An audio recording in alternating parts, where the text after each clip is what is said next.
ഇതന്നെ ഇത്ര കൂലങ്കക്ഷമായിട്ട് കണക്കെഴുതുന്നത്. കണക്കെഴുതുമല്ല, നമുക്കിനിയിപ്പം ഒരാഴ്ചത്തേക്ക് വേണ്ട സാധന സാമഗ്രികൾ മേടിക്കാനായിട്ട് ഞാനിങ്ങനെ ഓഫർ പേപ്പറും ആയിട്ട് ടാലി ചെയ്ത് നോക്കി എവിടൊക്കെ പോകണം നോക്കി ലിസ്റ്റ് എഴുതുമായിരുന്നു. ആമ്പറും മദീനയായിരുന്നു ഇപ്പൊ എന്റെ കിട്ടിയേക്കുന്ന ആമ്പറും മദീനയാ. അപ്പൊ അത് ഇതിന്റെ അകത്ത് ഓഫർ ഉള്ള അനുസരിച്ച് നമുക്ക് രണ്ടും ഈ താഴെ തന്നെയാ കേട്ടോ, തൊട്ട് നമ്മുടെ താഴെ തന്നെ. അപ്പം അതിനനുസരിച്ച് അങ്ങോട്ട് പോയച്ചാൽ മതി. ചിലതിന് വ്യാഴാഴ്ച, ചിലതിന് വെള്ളിയാഴ്ച.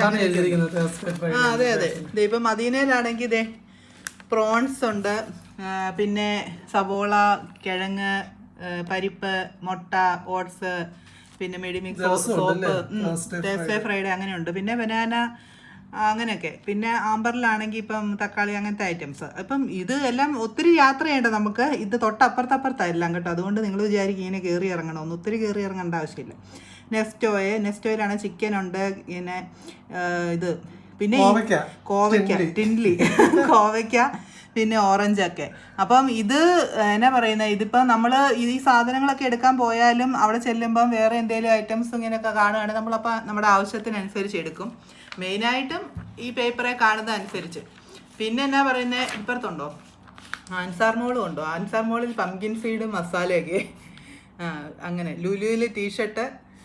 അപ്പോൾ ഇത് പിന്നെ അതൊക്കെ നമ്മൾ നാട്ടിലേക്കുള്ള ആവശ്യം അങ്ങനെ പോകുമ്പോഴൊക്കെ. അപ്പം നമ്മൾ ഇങ്ങനെ ആ സാധനം മേടിക്കുന്നത്. അല്ലാതെ ഇപ്പം നമ്മൾ ഇപ്പോൾ ഇവിടെ ഒരു 75% അല്ലെ ഒരു 80% ആൾക്കാർ ഇങ്ങനെയൊക്കെ തന്നെ ആയിരിക്കും സാധനം മേടിക്കുന്നത്. ഇത് ശരിക്കും പറഞ്ഞാൽ ഈ ഒരു ഇങ്ങനത്തെ ഈ ഫ്ലയേഴ്സ് ഒരു നല്ല അനുഗ്രഹമാണ്. നമുക്ക് ഇവിടെ വീട്ടിൽ ഇരുന്നുകൊണ്ട് നമുക്ക് എവിടെ പോകണമെന്ന് തീരുമാനിക്കാം. പിന്നെ അവിടെ ചെല്ലുമ്പം നമുക്ക് അല്ലാതെ എന്തെങ്കിലും ഇപ്പം ഇതിൻ്റെ അകത്ത് ഇല്ലാത്ത സാധനങ്ങൾ ഉണ്ടെങ്കിൽ നമുക്ക് അവിടെ എടുക്കുകയും ചെയ്യാം.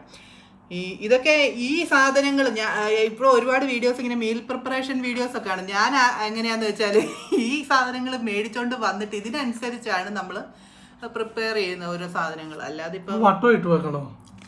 വട്ടം ഇട്ട് കഴിഞ്ഞാൽ ഞാൻ എഴുതുന്നതിന് മുന്നേ ഏതൊക്കെ എഴുതണം ഇതേ ഇങ്ങനെ എല്ലാം വട്ടം ഇങ്ങനെ ഇട്ട് വെച്ചേക്കുന്നു കണ്ടില്ലേ. ഇപ്പം എല്ലാ അത്യാവശ്യ സാധനങ്ങൾക്കും നല്ലതായിട്ട് വിലയൊക്കെ കൂടിയിട്ടുണ്ട്. ഇത് വലിയ ഓഫറാണെന്നൊന്നും പറയാൻ പറ്റത്തില്ല. പണ്ടൊക്കെ ഇതിൽ നന്നായിട്ട് കുറഞ്ഞ് മീൻസ് യുദ്ധം തുടങ്ങുന്നതിന് മുന്നേ ഇതിൽ നല്ല കുറവിലൊക്കെ സാധനങ്ങൾ കിട്ടിക്കൊണ്ടിരുന്നു. ഇപ്പം അങ്ങനെ ഒത്തിരി ആണെന്നൊന്നും പറയാൻ പറ്റത്തില്ല. പച്ചക്കറിയൊക്കെ അത്യാവശ്യം നല്ല വിലയാണ്. പിന്നെ എന്നാ പറയുന്നത്, പിന്നെ നമുക്ക് മേടിക്കാതിരിക്കാൻ പറ്റത്തില്ല. നമ്മുടെ ആവശ്യ സാധനങ്ങൾ മെയിനായിട്ട് പാല്, മുട്ട, തൈര്, പിന്നെ എന്നാ മീൻ, എന്തേലും ഒരു മീന്, ചിക്കൻ പിന്നെ ചിക്കൻ മേടിക്കും. പണ്ട് ആദ്യമൊക്കെ ഞങ്ങൾ വന്ന സമയങ്ങളിൽ ഫ്രോസൺ ആയിരുന്നു മേടിച്ചുകൊണ്ട്. പിന്നെ ഞങ്ങൾ നോക്കിയപ്പം ഫ്രോസണും ഫ്രഷിനും ഏകദേശം ഒരേ വിലയാണ്. അപ്പോൾ പിന്നെ ഫ്രഷും മേടിക്കാൻ തുടങ്ങി. അങ്ങനെ ഫ്രഷിൻ്റെ ഒരു ഹരം പിടിച്ചു വന്നപ്പോൾ ദണ്ട്ര യുദ്ധം തുടങ്ങി. പിന്നെ വീണ്ടും ഫ്രോസണിലേക്ക് മാറി. എന്നാലും ഫ്രഷ് മേടിക്കും. കാരണം ഫ്രഷിനൊക്കെ ഇപ്പോൾ ഭയങ്കര വിലയാണ്. ഒരുമാതിരി നേരത്തെയൊക്കെ ഓർഗാനിക് ചിക്കന് കിട്ടിക്കൊണ്ടിരുന്ന ആ വിലയാണ് ഇപ്പോൾ ഫ്രഷിൻ്റെയൊക്കെ വില. അപ്പോൾ പിന്നെ നമ്മൾ പതുക്കെ വീണ്ടും ഫ്രോസണിലേക്കൊക്കെ തിരിഞ്ഞു. ഫ്രഷ് മേടിക്കും, ഇല്ലെന്നല്ല. മുഖത്തന്നെ സൺബ്ലോക്ക് ഇട്ട് പൊത്തി വെച്ചിരിക്കുവാണോ? ഞാനേ ഇത് സൺബ്ലോക്ക് ഇട്ടതാ. ഇത് മറ്റേ സെറാവയുടെ ഒരു സൺബ്ലോക്കാ. അത് ഇങ്ങനെ വെളുത്ത് പെയിന്റ് അടിച്ചോണ്ടിരിക്കുന്നത്. എന്നാലും സാരമില്ല. ഇതിപ്പോൾ നമ്മൾ വെയിലത്തോട്ട് ഇറങ്ങുമ്പോൾ ഉണ്ടല്ലോ ചൂട് കാറ്റാ മുഖത്തോട്ട് അടിക്കുന്നത്. പണ്ട് ഈ ക്രിക്കറ്റ് കളിക്കുന്ന ആൾക്കാർ പണ്ടല്ലേ, ഇപ്പോഴും അവരിത് ഇങ്ങനെ ഈ ഇതടിക്കാതിരിക്കാനാന്ന് തോന്നുന്നു. ഇങ്ങനെ 2 വര വെച്ചിട്ട് ഇങ്ങനെ വെളുത്തിരിക്കത്തില്ല. അവരുടെ നമ്മുടെ പഴയ ഷെയ്ൻ ബോണിന്റെ ഒക്കെ കവളിങ്ങനെ ഇരിക്കുന്ന. അതെ, നമുക്കറിയത്തില്ലോ. എന്റെ വിചാരം എന്നാന്ന്, ഇതുങ്ങൾ ചൂവിങ് ഏതാണ്ട് ചവച്ചിട്ട് ഒട്ടിച്ച് വെച്ചേക്കുന്നതാണ്. എൻ്റെ ദൈവം എന്നാ വിവരദോഷിയാന്നോർത്തോളം. ഇപ്പൊ വിവരം വെച്ച് കേട്ടോ. ഇപ്പൊ മനസ്സിലായി സൺബ്ലോക്ക് ആയിരുന്നു. അവരുടെയൊക്കെ പെട്ടെന്ന് ഇങ്ങനെ സൺബേൺ അടിക്കുമല്ലോ. അപ്പൊ ഞാനിങ്ങനെ ഇത് തൂത്ത് വെച്ചേക്കും. ഇതിപ്പോ 1 മിനിറ്റത്തേക്കില്ല, താഴോട്ട് ഇറങ്ങുന്ന നേരം ഇത് ഇങ്ങനെ ഒലിച്ചിറങ്ങും. അത്രയ്ക്കും ഹ്യൂമിഡിറ്റിയാണ്, ചൂടും ഹ്യൂമിഡിറ്റി ഭയങ്കര. എന്നാലും നമ്മുടെ കാര്യങ്ങൾക്ക് നമുക്ക് പുറത്തിറങ്ങാതിരിക്കാൻ പറ്റത്തില്ല. ഇപ്പം ഇതൊക്കെ നിയർ ബൈ ആകുമ്പോൾ നമുക്ക് വണ്ടിയെ പോകാനായിട്ട് പറ്റത്തില്ല. തൊട്ട് താഴെയല്ല, നമുക്ക് അങ്ങനെ പോകാൻ പറ്റത്തില്ല. അപ്പം ഇപ്പം ഇച്ചിരി നെക്സ്റ്റോയിലോട്ടൊക്കെയാണ് നമുക്ക് വണ്ടിയിലേക്ക് പോകാം. അടുത്ത് നടന്നു പോകാനുള്ളതെന്ന് പറഞ്ഞാലും അവിടെയൊക്കെ നമുക്ക് വണ്ടിയെ പോകാം. അങ്ങനെ അപ്പോൾ എന്താ പറയുന്നത്, ചിയാസീഡ് ഇപ്പം നമ്മളിങ്ങനെ എല്ലാവരും ചിയാസീഡൊക്കെ കുടിക്കണം എന്നല്ലേ പറയുന്നത്. നമ്മൾ 30s കഴിഞ്ഞ് 30s അല്ല 40s ഒക്കെ 40s കഴിഞ്ഞില്ല കേട്ടോ. നിങ്ങൾ തെറ്റിദ്ധരിക്കരുത്. ഏത് ഏജ് ഗ്രൂപ്പ് ആണെങ്കിലും ഒരു പിന്നെ 20s ഒക്കെ എബോവ് ഉള്ളവർക്ക് ഇതൊക്കെ ഇപ്പം കുടിക്കുന്നത് നല്ലതെന്നാണ് പറയുന്നത്. അപ്പം നമ്മളും ഇപ്പം പുതിയ ലോകത്തിൻ്റെ പിന്നാലെയാണ് നമ്മളും. അപ്പം അതൊക്കെ ഇട്ട് വെച്ചിട്ടുണ്ട്. കൊച്ചിനും ഇച്ചിരി കൊടുക്കും കേട്ടോ, അവനും കുടിക്കുന്നത് നല്ലതാണ്. അപ്പം നമുക്ക് കിട്ടുന്ന എല്ലാ പോഷകങ്ങളൊക്കെ ഇങ്ങനെ കുടിക്കുന്നത് നല്ലതാണ്. കാരണം നമ്മളെ സംബന്ധിച്ച് ഈ പെരയ്ക്കകത്ത് ഇങ്ങനെ ഇരിക്കുകയാണ്, പിന്നെ പറ്റാവുന്ന പോലൊക്കെ എക്സസൈസ് ഒക്കെ ചെയ്യുന്നുണ്ട് എന്ന് പറഞ്ഞാലും ഇതൊക്കെ കുടിക്കുന്നത് നല്ലത്. നമ്മുടെ ശരീരത്തിന് ഏതൊക്കെ രീതിയിൽ പോഷകം കിട്ടുമെന്ന് അറിയത്തില്ല. നമ്മൾ കൂടുതലും ഈ മൈദയും ജങ്ക്സും അങ്ങനെയൊക്കെയല്ലേ കഴിക്കുന്നത്. വെജിറ്റബിൾസും ചോറും ഒക്കെ കഴിക്കുന്നുണ്ട്, അങ്ങനെയല്ല, ചോറല്ല, എന്നാലും ഇതൊക്കെ കഴിക്കുന്ന എക്സ്ട്രാ ന്യൂട്രീഷൻ എപ്പോഴും നല്ലതാണ്, നമ്മുടെ എല്ലിനും പല്ലിനും എല്ലാം നല്ലതാണ്. അല്ല ഇതൊക്കെ ഒരു പരിധി കഴിയുമ്പോഴത്തേക്കും കൊഴിഞ്ഞു പോകും. അറ്റ്ലീസ്റ്റ് നമുക്ക് കുറേ കൂടെ കഴിഞ്ഞ് ഇവിടെ നിന്നൊക്കെ നമ്മൾ പ്രവാസമൊക്കെ കഴിഞ്ഞ് നാട്ടിലൊക്കെ ചെന്ന് നടക്കാറാകുമ്പോൾ ആശുപത്രികൾ കയറി ഇറങ്ങണ്ടല്ലോ, അതിന് വേണ്ടിയിട്ടുള്ള മുൻകരുതൽ അത്രയേ ഉള്ളൂ. പിന്നെ എന്നാ പറയുന്നത്, ഇതുപോലെ കുറേ ചിയാ സീഡും ഫ്ലാക്സ് സീഡൊക്കെ കഴിക്കും. ഫ്ലാക്സ് സീഡും ഉണ്ടായിരുന്നു, അത് അകത്തെങ്ങാണ്ട് ഇരിപ്പുണ്ട്, അത് പൊടിക്കണം, പൊടിച്ചിട്ട് വേണം അത് കഴിക്കാനായിട്ട്. പിന്നെ കുറച്ച് നട്ട്സുകൾ കഴിക്കാം. വിഷയത്തിൽ നിന്ന് തെന്നി മാറിപ്പോയെന്നാ തോന്നുന്നത്. എന്നാ പോയിട്ട് വരാം. അപ്പം ഇത് ഒരു ഞാൻ ഈയിടയ്ക്ക് ഒരു വീഡിയോ ഉണ്ട്, ദുബായിലെ മാസ്മരിക ജീവിതം അല്ലാതെ ഒരു ലൈഫ് ഉണ്ട് എന്നുള്ളത് ഒരു പെങ്കൊച്ച്, ഒരു നോർത്ത് ഇന്ത്യൻ ആണെന്ന് തോന്നുന്നു, ആ പെങ്കൊച്ച് ഒരു വീഡിയോ ആയിട്ട് അത് ഭയങ്കര വൈറലായെന്ന് വെച്ചാൽ എല്ലാ വാർത്താ മാധ്യമങ്ങളൊക്കെ അത് ഏറ്റെടുത്ത്. ശരിക്കും പറഞ്ഞാൽ എല്ലാവരുടെയും വിചാരം ഇവിടെ ഈ ഒരുപാട് ഈ ലൈഫ് സ്റ്റൈൽ വീഡിയോസ്, ഇപ്പം ഞങ്ങളാണെങ്കിൽ തന്നെ പുറത്ത് പോകുന്നു, ഫുഡ് കഴിക്കുന്നു, അങ്ങനത്തെയൊക്കെ നിങ്ങൾ കാണുമ്പോൾ വിചാരിക്കും, എന്ത് രസം പുറത്ത് പോവുക, ഫുഡ് കഴിക്കുക, ഇതൊക്കെയാണ് അത് ഒരു പാർട്ട്. അത് നമ്മുടെ നാട്ടിലാണെങ്കിലും ചെയ്തില്ലേ, നമുക്കിപ്പം വെളിയിൽ പോവുക, ഭക്ഷണം കഴിക്കുക, അത് ഒരു ജസ്റ്റ് ഒരു ലൈഫിൻ്റെ ഒരു ക്വാർട്ടർ പോർഷൻ പോലും ഇല്ല സത്യം പറഞ്ഞാൽ. അത് ജസ്റ്റ് ഒരു ഇത് മാത്രമാണ്. ശരിക്കും ഉള്ള ഒരു വളരെ നോർമൽ ലൈഫാണ് നമ്മൾ ലീഡ് ചെയ്യുന്നത് ഇവിടെ, വളരെ നോർമൽ ലൈഫ് എന്ന് വെച്ചാൽ ഒരു മിഡിൽ ക്ലാസ് ഫാമിലി ലീഡ് ചെയ്യുന്ന വളരെ നോർമൽ ലൈഫ്.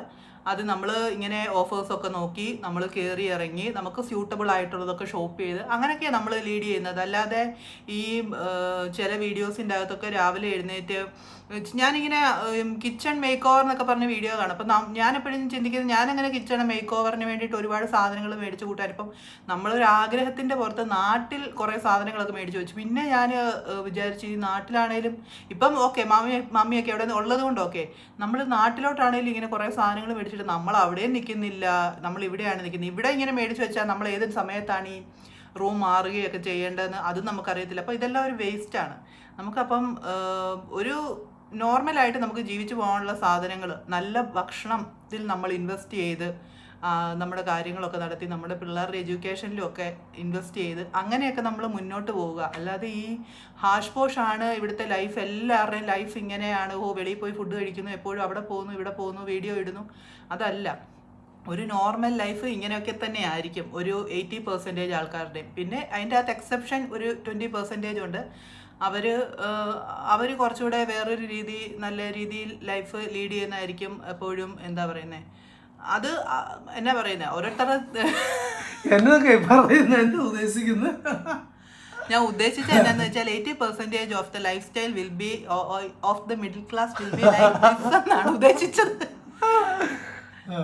ഇങ്ങനെ ആയിരിക്കും. അത് ഞാനിങ്ങനെ, കാരണം ഒരുപാട് പേര് തെറ്റിദ്ധരിക്കുന്നുണ്ട് ഈ ദുബായിലൊക്കെ അല്ലെ ഗൾഫിലേക്ക് വന്നു കഴിഞ്ഞാൽ ഇങ്ങനെ എൻ്റെ ലൈഫ് സ്റ്റൈൽ അല്ലെ അതുപോലെ ജോലി കിട്ടി വരണം, അത്രയും ഇതായിട്ട്. ഇപ്പോഴൊക്കെ ഈ യുദ്ധമൊക്കെ വന്നു കഴിഞ്ഞാൽ അത്രയും ശമ്പളവും കാര്യങ്ങളും ഒക്കെ എവിടെയെങ്കിലും കൊടുക്കുന്നുണ്ടോയെന്നും അറിയത്തില്ല. അത്രയും ഹൈ ആയിട്ടുള്ള സാലറി ഒക്കെ ഉണ്ടെങ്കിൽ നിങ്ങൾ ഈ കാണുന്ന ഈ മാസ്മരിക ജീവിതമൊക്കെ നമുക്ക് നയിക്കാൻ പറ്റും. അല്ല ഒരു നോർമൽ രീതിയിലുള്ള ഒരു ജോലിയും സാലറിയും ഒക്കെയാണ് എങ്കിൽ നമ്മുടെ കുടുംബത്തെ പോറ്റാനും ഇതുപോലെയൊക്കെ നമുക്ക് ജീവിക്കാനും ഉള്ള ഒരു ഇതേ നമുക്ക് കിട്ടത്തുള്ളൂ. അല്ലാതെ നമ്മൾ ആരും ഈ ഇവിടുത്തെയൊക്കെ വ്ളോഗേഴ്സ് അപ്പോൾ നമ്മളൊക്കെ ഇടുന്ന പോലെ അവിടെ പോയി ഭക്ഷണം കഴിക്കുന്നു, ഇവിടെ പോയി ഭക്ഷണം കഴിക്കുന്നു, അവിടെ പോകുന്നു, ഇതൊന്നും അല്ല ലൈഫ്. വളരെ നോർമലാണ്. നമ്മൾ ഇവിടെ വളരെ സാധാരണ നിലയിൽ ജീവിക്കുന്നു.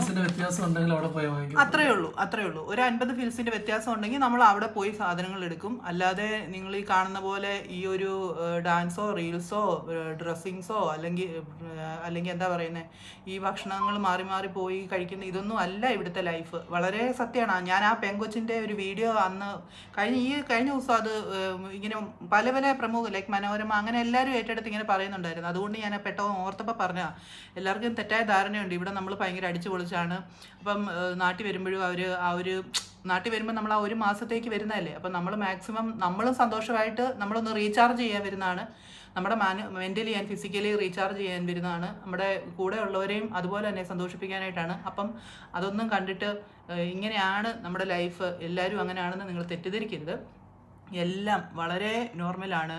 ഇങ്ങനെയൊക്കെ ഇങ്ങനെ അല്ല ജീവിക്കേണ്ടത്. ഇനി നിങ്ങൾക്ക് ഈ ഒരു മിഡിൽ ക്ലാസ് സ്റ്റൈൽ വിട്ട് ഇതിനും ഹൈഫൈ ആയിട്ട് നിങ്ങൾ കാണുന്ന ഈ മാസ്മരികതയിൽ ജീവിക്കണമെന്നുണ്ടെങ്കിൽ നിങ്ങൾ പിള്ളേരോട് ഞാൻ പറയാം, വളരെ നന്നായിട്ട് പഠിച്ചോളുക. നല്ല ഏൺ ചെയ്യുന്ന ശമ്പളത്തിൽ എത്താനായിട്ട് നെഗറ്റീവായിട്ടുള്ള രീതികളിലല്ല, പോസിറ്റീവായിട്ടുള്ള രീതിയിൽ നല്ല രീതിയിൽ ഏൺ ചെയ്യാൻ പറ്റുന്ന, ഇപ്പോഴത്തെ ഈ ഡ്രഗ്സും അതിൻ്റെ ഒന്നും പുറകെ പോകാതെ നല്ല രീതിയിൽ ഏൺ ചെയ്യാൻ പറ്റുന്നത് പോലെ പഠിച്ച് നല്ല ജോലി, നല്ലതായിട്ട് കിട്ടുന്ന ശമ്പളം കിട്ടത്തക്ക രീതിയിലുള്ള ജോലി സമ്പാദിച്ച് നിങ്ങൾ ആ ലൈഫ് സ്റ്റൈൽ തിരഞ്ഞെടുക്കുക. ഇത്രയേ ഉള്ളൂ പറയാൻ കേട്ടോ. വിട്ട് ഇവിടം വരെ എത്തി. അപ്പൊ ഇപ്പോഴത്തെ ഇത് കാണുന്ന പോലെ യൂട്യൂബ് സബ്സ്ക്രിപ്ഷനും അതൊന്നും ഒരു പോകരുത് കേട്ടോ. ശരിക്കും പറഞ്ഞാൽ അതിനെക്കുറിച്ചൊക്കെ പറയണമെന്ന് പറഞ്ഞു കഴിഞ്ഞാൽ ഒരുപാട് അങ്ങ് എന്നൊക്കെയാ. സത്യം പറഞ്ഞാൽ ഞാൻ ചിലപ്പോൾ ഞാൻ തന്നെ ചിന്തിക്കും ഈ യൂട്യൂബൊക്കെ അങ്ങ് നിർത്തിയിരുന്നെങ്കിൽ എന്ന്. ഞാൻ തന്നെ ഈ ഇൻസ്റ്റയും യൂട്യൂബും ഫേസ്ബുക്കൊക്കെ ഇല്ലാതിരുന്നെങ്കിൽ ഞാനിവിടെ തന്നെ ഇടയ്ക്ക് പറയും ഇതൊന്നും ഇല്ലായിരുന്നെങ്കിലും ഒന്ന്. കാരണം എന്തൊക്കെ നമുക്ക് പോസിറ്റീവായിട്ട് ചെയ്യാൻ പറ്റുന്ന അല്ലെ ഉപയോഗിക്കാൻ പറ്റുന്ന സാധനങ്ങളെല്ലാം അതിൻ്റെ ഒരു ഡബിളൊന്നും അല്ല, അതിൻ്റെ ട്രിപ്പിൾ എഫക്റ്റിൽ അത്രയ്ക്ക് എഫക്റ്റിലാണ് നെഗറ്റീവായിട്ട് നമ്മളിത് യൂസ് ചെയ്യുന്നത്. അതെ, നെഗറ്റീവ് പബ്ലിസിറ്റി മതി. അതിൽ കൂടെ ഇത് പണ്ടൊക്കെ നമ്മളൊന്ന് ആലോചിച്ച് നോക്കിയാൽ, പണ്ടൊക്കെ നമ്മൾ ഈ ഡ്രസ്സ്, എൻ്റെ കാര്യം ഞാൻ പറയാം, എനിക്കിപ്പോൾ ഈ ഡ്രസ്സ് ഇങ്ങനെ കിടന്നിട്ട് ഇപ്പോൾ ഇവിടെ നിന്ന് ഒരു ഇച്ചിരി എൻ്റെ പെറ്റിക്കോട്ട്, നമ്മളൊക്കെ പണ്ടൊക്കെ പെറ്റിക്കോട്ടൊക്കെ അല്ലേ ഇട്ടുകൊണ്ടിരുന്നത്, അതിൻ്റെ ഒരു അറ്റം ഇച്ചിരി കണ്ടാൽ നമുക്കൊരു ബുദ്ധിമുട്ടാണ് അല്ലേ. നമുക്ക് അയ്യോ കണ്ടോ, ആരെങ്കിലും കണ്ടോ. ഇപ്പം അങ്ങനൊന്നും അല്ല. ഇപ്പം എല്ലാവർക്കും എന്ത് നെഗറ്റീവ് കാണിച്ചാലും ഈ ലൈക്കും ഷെയറും കൂടി, കമൻറ്റ് കൂടി, അവരെ ട്രോളി, അവരുടെ പബ്ലിസിറ്റി കൂട്ടുക, അവർക്ക് വരുമാനം വരിക എന്നുള്ളൊരു ഇത് മാത്രമേ ഉള്ളൂ. ഈ കൊച്ചു പിള്ളേരൊക്കെ ഈ സബ്സ്ക്രിപ്ഷൻ എന്നൊക്കെ കേട്ടപ്പോഴത്തേക്ക് ഞാൻ പെട്ടെന്ന് എൻ്റെ മനസ്സിൽ ദൈവമേ, നമ്മളാണെങ്കിൽ യൂട്യൂബിൽ സബ്സ്ക്രൈബ് ചെയ്യാനൊക്കെ പറയുന്നത് ശരിയാ, അത് വേറെയാണ്. പക്ഷേ ഈ സബ്സ്ക്രിപ്ഷൻ എന്നൊക്കെ പറഞ്ഞ് ഇങ്ങനെയൊക്കെ ഓരോ പിള്ളേർ എന്തൊക്കെ നമ്മൾ അറിയുന്നുണ്ടോ. പിള്ളേർ കയറി കഥക് അടച്ചു കഴിഞ്ഞാൽ ഇതിൻ്റെ അകത്ത് എന്നാ നടക്കുന്നതെന്ന്. അതൊക്കെ നിങ്ങൾ വലിയവർ വളരെയധികം ശ്രദ്ധിക്കണം. അങ്ങനെ വിചാരിക്കുമ്പോൾ ഞാൻ ഓർക്കും, നമ്മുടെ ഈ ഒരു ഗൾഫിൽ പിള്ളേർക്ക് മാറിയിരിക്കാനായിട്ട് മുറി കുറവാണ്. നമുക്കിപ്പോൾ ഇവിടെ ഒരു മുറിയുണ്ട്, ഒരു ഹോളുണ്ട്. അപ്പം ഇതിൻ്റെ അകത്ത് എന്ത് നടന്നാലും നമ്മൾ കാണും. നമ്മൾ കൊച്ച് അങ്ങോട്ട് നടന്നാലും നമ്മൾ എന്നാ കാണിച്ചാലും എല്ലാവരും ഇത് കാണും. മുന്നേ ഒന്ന് കട്ട് ചെയ്തേടാ അത്. അപ്പം നാട്ടിൽ നമുക്ക് അങ്ങനെ അല്ലല്ലോ. നാട്ടിൽ എല്ലാവർക്കും ആളാം വിധം മുറിയും കാര്യങ്ങളും. അപ്പം നിങ്ങൾ ഈ പിള്ളേർ മുറിക്കകത്ത് കയറിയിരുന്ന് എന്താണ് കാണിക്കുന്നതെന്ന് എപ്പോഴും ശ്രദ്ധിച്ചോണം. ഇതെല്ലാം വയ്യാവേലി എല്ലാം വന്നു കഴിഞ്ഞിട്ടേ നമ്മൾ അറിയത്തുള്ളൂ. പിള്ളേർക്കും അറിയത്തില്ല. പിള്ളേർക്ക് ഇന്നത്തെ പണ്ടത്തെ പോലെയല്ല. പണ്ട് നമുക്ക് നമ്മുടെ വീട്ടിൽ നിന്ന് 10 രൂപ കിട്ടിയാലും നമുക്ക് അത് അമൃതാണ്. ഇന്ന് പിള്ളേർക്ക് പൈസ തികയുന്നില്ല. അവരുടെ ഓരോരോ ഫോൺ റീചാർജ് ചെയ്യാൻ, അങ്ങനത്തെ ഒരുപാട് കാര്യങ്ങൾ, ട്രെൻഡിനൊത്ത് ഡ്രസ്സ് ചെയ്യാൻ. അപ്പോൾ അവർക്ക് ആവശ്യങ്ങൾ കൂടുതലാണ്. അപ്പോൾ വീട്ടിൽ നിന്ന് അത് കിട്ടാതെ വരുമ്പോൾ അത് വേറെ രീതിയിൽ ഉണ്ടാക്കാനുള്ള മാർഗ്ഗം അവർ അന്വേഷിക്കും. അപ്പോൾ അത് എപ്പോഴും പേരൻസ് അത് ശ്രദ്ധിച്ചോണം. നമ്മുടെ പിള്ളേരെ അല്ലേ നമ്മൾ എന്ത് പാടുപെട്ടാണ്. നമുക്കിപ്പോൾ അറിയാം, നമ്മുടെ കയ്യിൽ ഉണ്ടായിട്ടല്ല, നമ്മൾ ഒരുപാട് പാടുപെട്ടിട്ടാണ് നമ്മൾ എന്നാ പറയുന്നത് ഈ പിള്ളേരുടെ ആവശ്യങ്ങളെല്ലാം നിറവേറ്റി കൊടുക്കുന്നത്. എത്ര കഷ്ടപ്പെട്ട് നമ്മൾ ഇപ്പോൾ ഈ ചൂട് വെയിലത്താണെങ്കിലും നമ്മൾ ഒരു ഗ്ലാസ് വെള്ളം മേടിച്ച് കുടിക്കത്തില്ല. നമ്മൾ കൈ വെള്ളം കൊണ്ടുപോകും. ആ വെള്ളം നമ്മൾ കുടിക്കും. അല്ലാതെ ആ പൈസയും കൂടെ നമുക്ക് ഉപകരിക്കും, മറ്റെന്തിനേലും ഉപകരിക്കുമല്ലോ എന്നുള്ള രീതിയിലാണ് നമ്മൾ ജീവിക്കുന്നത്. അപ്പോൾ അങ്ങനെ വരുമ്പോഴത്തേക്കും നമ്മൾ എപ്പോഴും ശ്രദ്ധിക്കേണ്ടത് നമ്മുടെ കുഞ്ഞുങ്ങൾ ഇത്രയും നമ്മൾ കഷ്ടപ്പെട്ട് വളർത്തിയിട്ടും വഴിതെറ്റി പോകരുതേ എന്നുള്ള രീതിയിലാണ്. അപ്പോൾ അത് നമ്മളെപ്പോഴും നോട്ട് ചെയ്തോണം. അവരുമായിട്ട് സംസാരിക്കണം, അവരുടെ മനസ്സിലുള്ള കാര്യങ്ങൾ അറിയണം. എന്തേലും അവർ പറയുകയാണെങ്കിൽ അവരെ ചാടിക്കടിച്ച് തിന്നാൻ പോകാതെ. അപ്പം സാമിൽ ചിരിക്കുന്നു.